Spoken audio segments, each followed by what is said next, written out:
In this video, we're going to watch Bellular Warcraft. Blizzard are finally erasing WoW's black market spam. Blizzard have a plan to fix this, a group finder full of ads, but it's probably going to backfire. They've also decided to print tons of money again, which has surprising benefits for many people, and at the same time, you're being denied something extremely cool, and the add-on Apocalypse, or Disarmament, as Ian perhaps a bit more accurately calls it, has taken a little bit of a shocking turn. So, welcome back to this edition of the Warcraft News. It's a particularly spicy one. It's no secret that the group finder is just a nightmare. At all times of day, it's flooded with these advertisements. Not just regular players offering boosts, but full-on organizations offering all kinds of services. WoW Vendor, for example, lists boosts here. And when you go to their site, as instructed, it's, for far more than just Mythic Plus carries. They offer everything, even including gold, and account-sharing Mythic Plus runs for hundreds of dollars. Of course, both of those things are extremely against the terms of service. And these in-game ads are honestly a plague. And sure, you can report them, but who wants to bother with all of that every time you play the game you're paying for? So naturally, Blizzard wants to end the problem, and they've got a fix for Midnight. Now, I say fix, but there is a little bit of a catch. So take a look at this. The Midnight Group Finder has got new playstyle options. They're for learning, relaxed, and competitive. Fairly decent options, and they basically mean you should know what to expect from the group. But then there's this other one. Carry offered. Now, in theory, all of these boost offers could go in here, and if you just untick that category in the filter, then bam, you've got yourself a lovely, clean group finder. Job done. Except that's kind of obviously not how this is going to play out, because these things are advertisements. They are supposed to be viewed by as many people as possible. So what will they do? Well, they're not going to pick the boosting one, they're just going to pick learning or relaxed to catch the people that they're advertising to, right? Makes sense. So unless Blizzard starts filtering out the phrases that they all use, nothing's really going to change. And in fact, this might make things a little bit worse. And maybe the rub is there's no replacement for actual moderation. But here's the wrinkle in their plan. Now that offering a carry is part of World of Warcraft's own UI, well, this whole thing now just feels acceptable. Just like with, say, the trade services chat. Having carries and boosts be visible by default is a mistake, I think. New players are going to be greeted with incessant bot spam, and they're going to learn that paying to win is seemingly acceptable. Hopefully, Blizzard are able to eventually figure out a long-term solution here that actually hurts these black or grey markets. After all, Blizzard would far rather have your money instead. And on that, well, are you ready for another consumption opportunity? Our friends at Blizz aren't shy about using a little bit of psychological marketing. One of their favorites is, of course, FOMO, the fear of missing out. Almost every new bundle is put on the store for a limited time, and that puts a little bit of pressure on you. Buy it quick, or you'll miss it. Well, that only works if we know that something is not coming back. You know, like how the Gilded Brutosaur has just came back. It is the $90 convenience mount, it's back, it's in the store, and it was last sold last year as a limited time special for WoW's 20th anniversary. So, another anniversary, another consumption opportunity. At least this time you know it's probably going to come back next year, so if you don't have the money or the gold right now, maybe that's fine.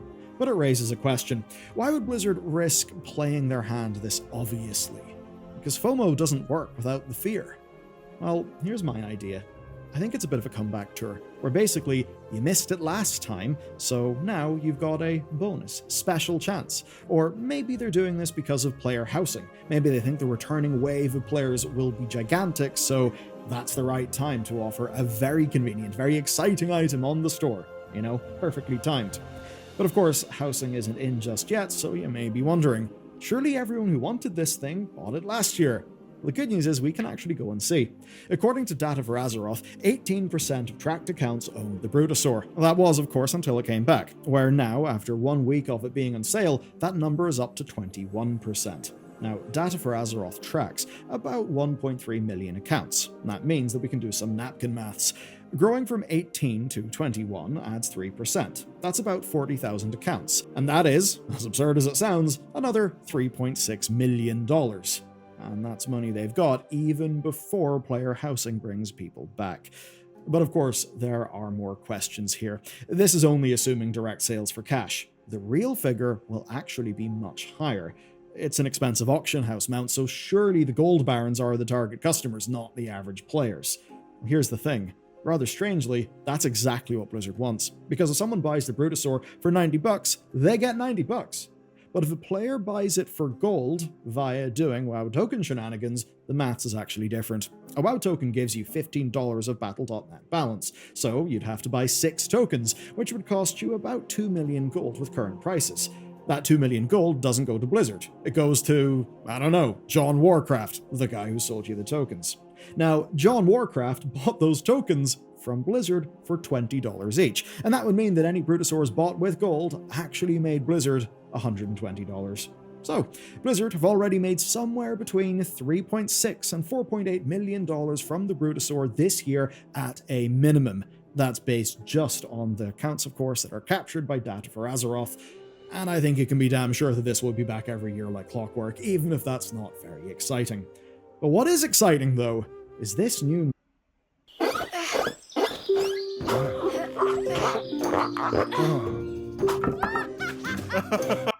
mount. You've never seen mounts advertised like this before. These are new fully customizable panthers that are so sick they got their own animated short showing off their different forms as they face off against anime Dimensius.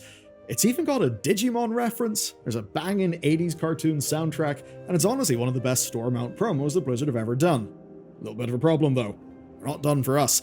These are mounts completely unique to the Chinese version of World of Warcraft, and as banging as they are, they're not alone. Classic in China is actually getting a brand new mount with a unique setup. Everbringer, the Deathwing style mount with whelplings that tag along as it flies. And not just for show, they're also a vendor and a mailbox. It seems awesome at first glance, as do the Panthers, but like everything, there is actually a bit more to this story. That's because these aren't store mounts. Not really. You see, these are parts of the Treasures of Azeroth event that's coming to NetEase as well, and like many of NetEase's other games, it's a gacha fest. Basically, Chinese players will buy treasure coins and they'll then spend those coins on random draws from a hefty prize pool. We don't know the exact details, but we do at least know this.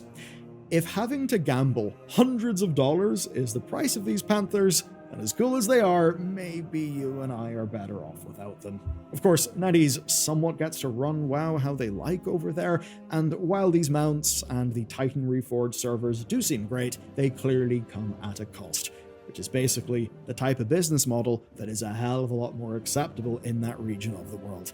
But still, these models exist, these mounts exist, and I hope they'll eventually make their journey to the West.